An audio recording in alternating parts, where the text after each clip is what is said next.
Hey, what's happening? Trying to get my lighting adjust.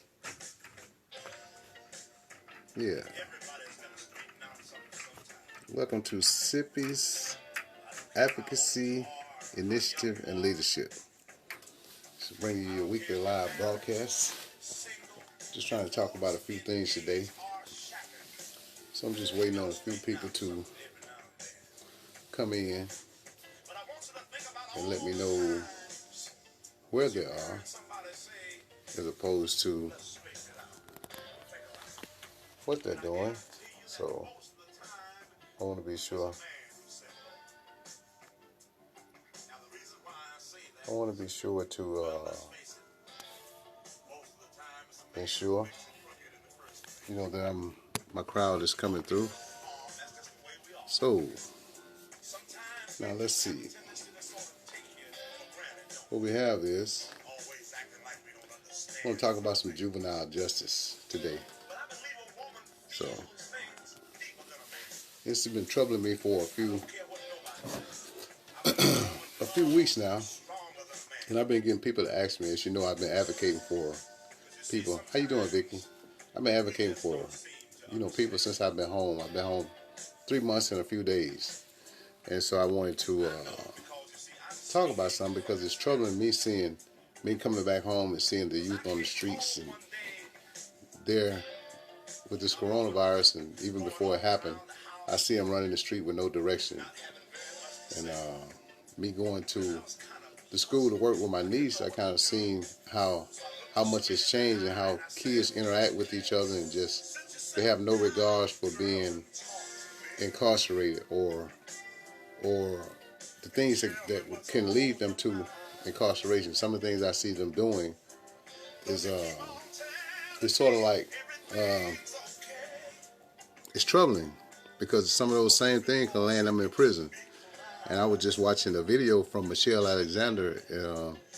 It's trading one form of social control for another. That's what society is designed to do. How you need, hey Judah. And so another friend of mine is here. It was a kid named Charlie Harris, Chucky.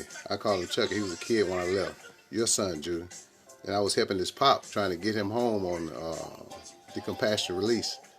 And when I left, it's troubling because he's a kid still in prison, man. They have him at USP up in Kentucky. I think it's USP Canaan.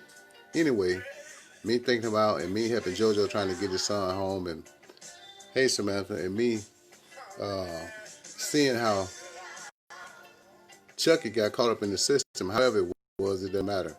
But it's troubling to me knowing that he's going through the same thing that I went through in the federal prison. Now, I don't know a lot about the state juvenile justice system, but I know that any given day there are over 10,000 kids. Any given night, there are over 10,000 kids in adult jails. That's all across the country. Hey, Sandy, how you doing? So, what does that say about our society when you can lock up at least 10,000 kids a night in our jails, in adult jail? Anybody who has been to prison or anybody who has been in jail, even for a night, know that it's nowhere to be. Whether they're in the drunk tank, whether they're in a cell, or whatever it is. And another thing that we don't realize, that in the juvenile detention center all across the country, there are over 48,000 youth in jail right now who are under some form of supervision. You think about that. That's 48,000 kids in some type of juvenile justice system.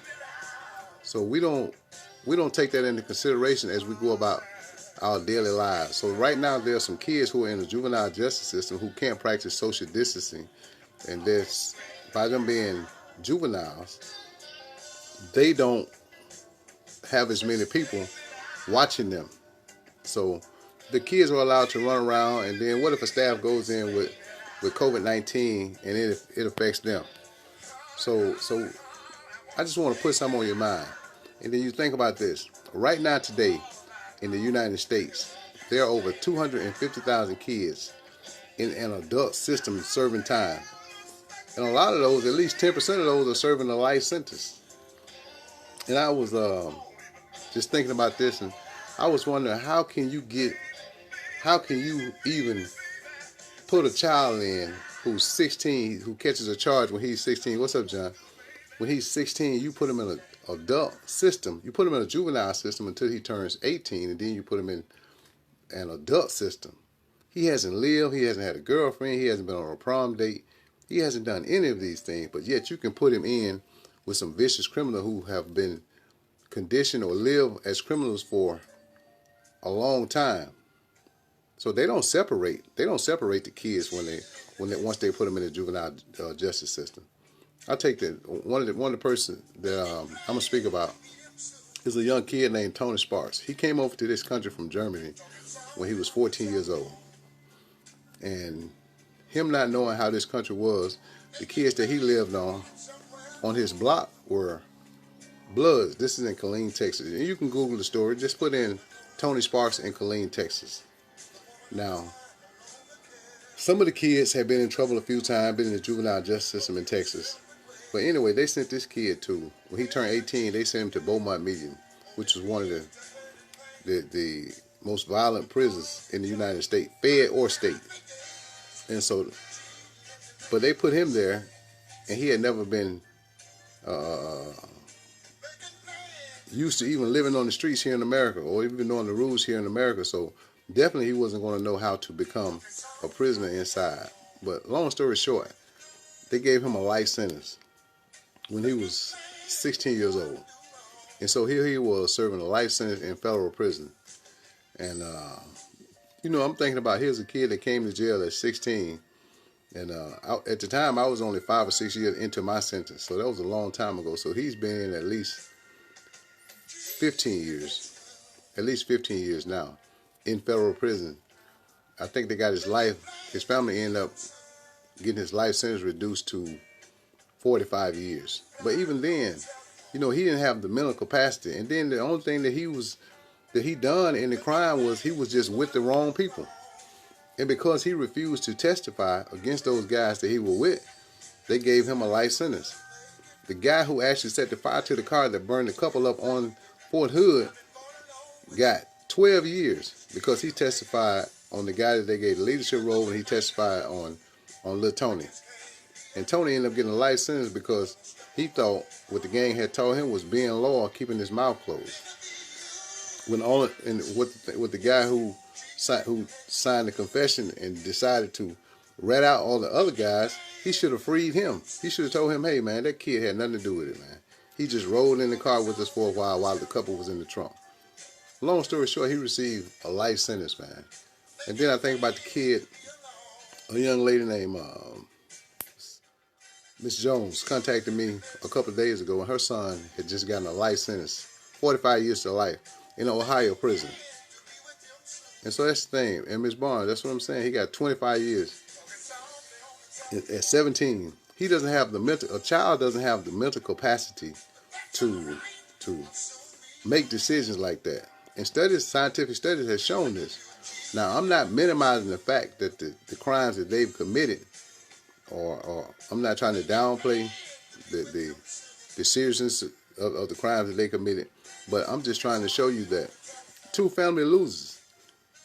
You know what I mean? When one child gets a life sentence, yes, true, one family is going to get to see their son behind bars, but what about when that son was there and he didn't participate in the crime and he gets a life sentence? Should he see a life sentence for just being there? If that's the case, then we should think about when Lil Ennis, the first kid at 14 years old that was convicted in Georgia and ended up getting the death penalty. All the people who came out and watched him get executed, the people who brought their families out at these public lynchings and watched Lil Ennis get executed, then the people who were there should be held liable. You know what I mean? And so, what I'm trying to say, man, it's disturbing to me, and that's one of the things that I want to do. I want to go out and speak to the youth and tell them it only takes one mistake, man. That was my first time being in prison. I just happened to be 31. But just think if I'd have made the same mistake at 16 or 17, and I ended up going to, prison at 16 or 17 with 40 and 50 years. Man, a child cannot defend himself in a male prison. There's no way they could train him to defend himself. The guys who have been in 20, 25 years already when he get there. So I think that we need to, man, revamp our justice system. And it's a way, to me, it's a way that they keep us as African Americans down. Because you think about this. You had Dylan Roof, who went into a South Carolina church and killed 9 people. The police took him to get hamburgers before they took him to jail. They didn't put him in handcuffs or shackles, and he killed 9 people. But before they took him to jail, they stopped by and bought him hamburgers. You know what I'm saying? It's like, okay, we're going to take you by, you're a kid. It is minimized. You know what I mean? I'm not saying that all the situations are racist, because I'm sure that there are a few, very few, white kids that are in jail for life. You know what I mean? And so I was just thinking, man, we need to tell our kids it only takes one time for them to make a mistake and end up in prison for life. You know, and so then I want to jump around, because I always try to make sure that I advocate for people, you know, while I'm doing it. I think about this: all the immigrants that are in prison right now. I want to speak specifically about Evelyn Bozeman Papa. She was 14 when that conspiracy began. You talking about 14 years old when she was dating an adult guy. She's from Colombia, but she received an 8 life sentence because her husband ran off with her kids. How you doing, Deborah? Her husband ran off with her kids, and he fled. He stayed on the run for years, but because she wouldn't testify, or because she didn't know anything to testify for, you know what I mean? She didn't know anything to testify for, that they gave her 8 life sentences. And so now with this pandemic going on in prisons, why don't they just give these people who served over 20 years an opportunity to go home and serve the rest of their time in their country, or free them? You know what I mean? How long can you punish a person for a nonviolent drug crime? How can you get a child a life sentence, man? And it's like Michelle Alexander says, man, it's just like they're trading one form of social control for another. They can't control us, and we're becoming too productive, and we have all these gifted kids that are going through the education system. So the thing is, they have to find a way to minimize the success of our African American kids. Look at the schools, man. They don't care. It's like this, man. You figure when they project that 1 in 3 African American males will go to prison. And this is even before. We're just talking about the African American male. And 1 in 17 white males will go to prison. So they know that it's unlikely that our black boys will finish school. And I always tell people, I always want to remind people that African American women are the fastest growing prison population. African American women are the fastest growing prison population. Why? Because still they know one thing, that if the women go to prison, then they cannot repopulate. So this lessens the birth rate of African American children. You know what I mean? So it's like a balance system. You know what I mean? It's their checks and balance to where they can keep us. It's about, you say it's about population control. I say it's about economic stability, economic divide, where they separate the African American community from the the other races, the white communities and everything. And the brown are in the middle, man. You know, they're punishing them too, but not at the rate that they're punishing us. We have some gifted young boys, man, who get caught up with the wrong crowd and end up in prison. You know, and so one thing about it, man, we got to do something, man. We got to find a way to do something, man. It's just too many. And that troubles me, man, that when a kid who's at 16 is sitting there facing a life sentence because some adult who only wanted to use him to sell drugs or to gangbang or whatever in the street gave him some drugs to sell and told him a code where, you know, he's not supposed to tell on the person that gave him the drug. He don't know. He want to be low, he want to be down, he want to be hip. You know what I mean? And so we have these kids who trying to stay loyal to somebody who's not loyal to them. Because first of all, if an adult cared anything about it, one thing about it when I hustle on the street, if a kid came around me and looked like he was hustling, I would take his stuff and make him take me to the person that gave it to him. You know what I mean? Because I can let him wash my car and pay him the same thing. Why would I put his life in danger or put a weapon in his hand and empower him or make him think that that's cool? You know what I mean? Then, it should be to where he makes the choice to do that. But first of all, it should be some of us telling him not to make that choice to do wrong, because it's about a choice. Now, I can tell him, he don't have to listen, but I know one thing. If I told him, at least I did the right thing by telling him. I'm not going to empower him to do wrong to where it's going to lead him into, how you doing, Pastor Scott? Where it's going to empower him to come into the prison, like me. You know what I mean?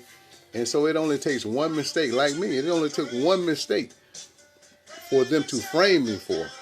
Not a mistake that I made, a mistake that they framed me because I put myself in a position to be around people who were doing things wrong. You know what I mean?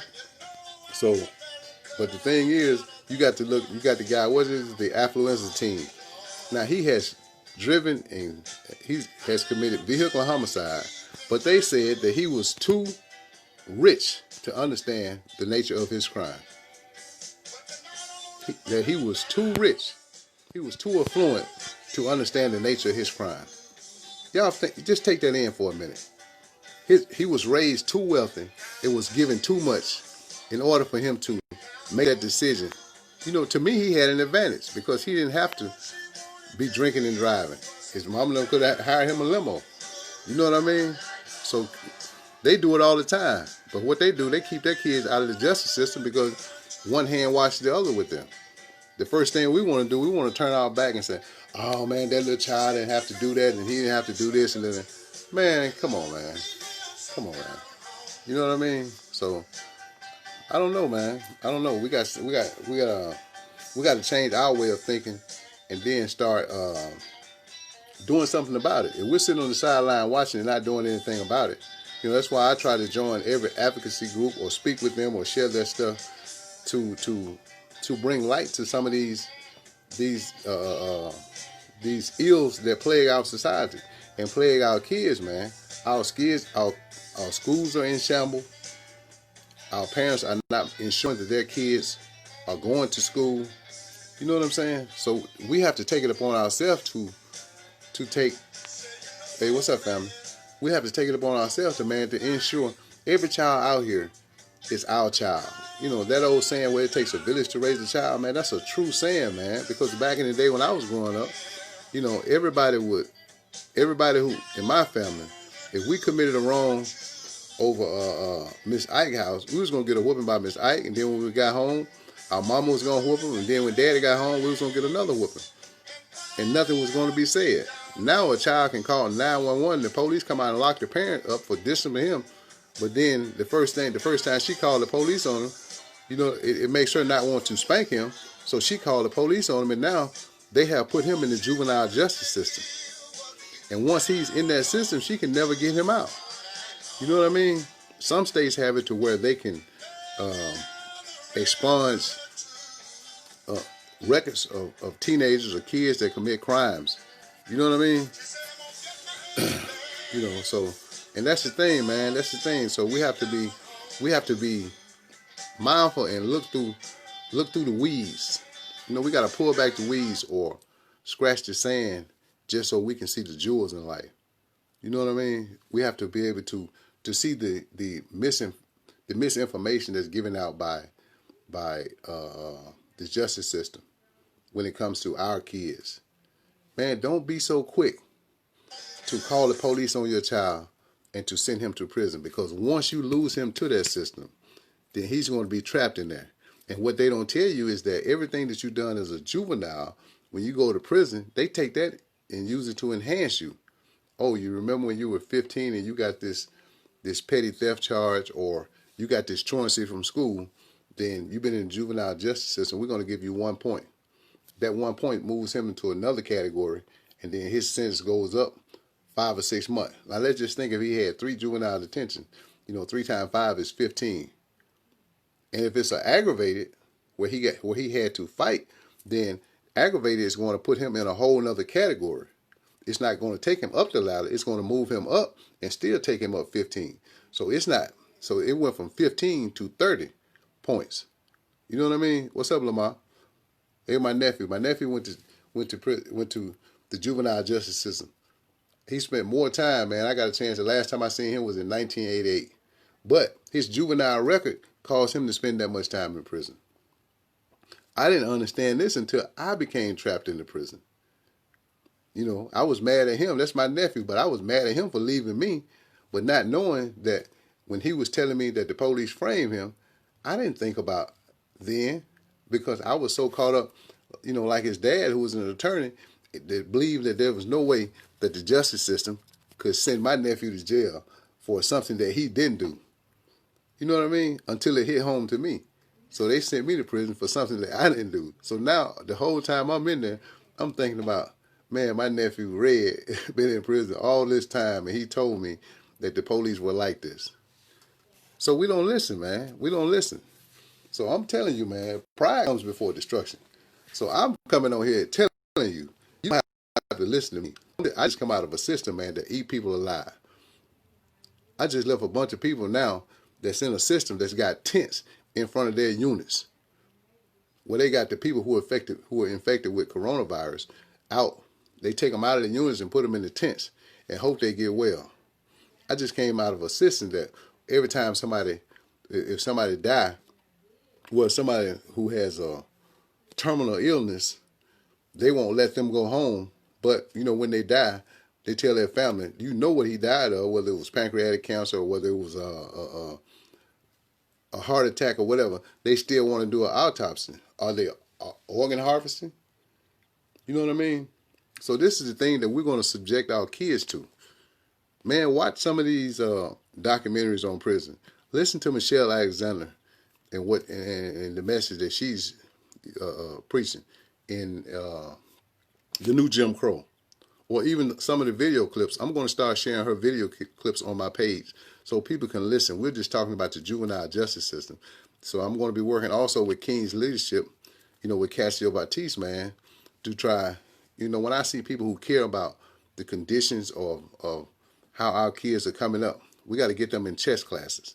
That's one of the things. I don't really play that well, but I believe that if I inspire kids to come and learn how to play chess or do something different or teach them the skill of basketball while teaching them education, while teaching them their history, then I can motivate them to become a better person. I can motivate them to aspire to become a better individual. So if I can tell them my story, not to make them afraid of going to jail, but make them conscious that it only takes one mistake, one bad mistake. Some of them I've already seen them, make, that could have sent them to prison. It just didn't nobody call the police and they didn't get caught. And then some of them same officers that are coming in and out of prison, and some of the same people, some of you people who are watching, have made mistakes that you should have been in prison. But it was by the grace of God that you got spared. You know what I mean? And so that's the thing, man. So stop pointing finger and thinking just because you see every time a child does wrong, or if he's man, be mad at the people who's teaching him these ills or this conduct that cause their habits to be detrimental to our community, themselves, and their family. Because there's no winner, man, when one child kills another child. There's no winner, man. The community loses. That child loses. Man, everybody. And so some of us are so bitter, man, that we don't even have the power of forgiveness. We can't even forgive ourselves for some of the things that we've done knowingly against other people. And some people just assume that they don't have to forgive, or they don't have to atone for some of the stuff that they done. But they can always stand around and point the finger. Point the finger. The old saying is when you point one finger, it's four pointing back at you. You know what I mean? So, I don't know, man. I don't know, but this juvenile justice system is something else, man. I want y'all to just think about that. I want you to start looking at those, and I want you to start. If you have somebody who's, what's up, Ken, who's been in the juvenile justice system, or you see a troubled kid that's on the wrong way, man, then there are a lot of people who would talk to him, man. Don't wait until we have a situation to, even before the coronavirus, like the situation that happened in Parchment, where all this gang war started and it trickled down and it spread like wildfire in the prison system. And then holler and worry about your family member or your child who's in prison. Catch him before he gets to that point. You know what I mean? Stop lying in these people's pockets. Even though they're going to be, you got to stay conscious of the laws that they're writing that affects our children. You have to be conscious of the conditions that your child or your family member or somebody that you love are going through while they're in prison. Don't wait until the flame is too high to put out to start crying fire. Man, look at the smoldering grass that could become a potential wildfire and put it out. That's the only thing I'm asking you to do today, man. The number of children that we have who are becoming incarcerated is turning into a wildfire. You know what I mean? And so, like I say, I don't think people really grasp what a life sentence means. In the federal system, a life sentence means that that person, he doesn't have an out date. Go on BOP.gov and type in somebody's name who has a life sentence. And what it was saying, it's going to say life. And what that means is that the next time he'll be free is that he'll have a toe tag on that says his sentence. They're going to stamp his sentence is complete. Do you hear me? In the federal system, what a life sentence means is that when he comes home to you, his family, that he'll have a toe tag that says his sentence is complete. He served his time. And then they're going to hold you responsible for burying him. The taxpayers are going to pay $36,500 a year to house him. But when he comes home to you, if one of your loved ones die from the coronavirus right now, and he's in prison, they ship him home. They have charged you $36,500 a year to house him. But they're going to ship him to you for you to raise the money, pass around a hat, and bury him. If you don't want him, then they got somewhere that they're going to put him. They're going to organ harvest him and put him in a grave, an unmarked grave, where you'll never know where he is. You know what I mean? So you got a right to refuse the body. You got a right to refuse the body, but I guarantee you, they're going to get rid of the body. So you just think about that. If that hit home for you, man, and then stop. The people who are advocating, man, the one thing I learned that I was watching Planet of the Apes when Caesar, first was giving the cookies to the apes, and the orangutan asked him. Orangutan would happen to be named Maurice. Asked him, "Why did you give them cookies to bring them together?"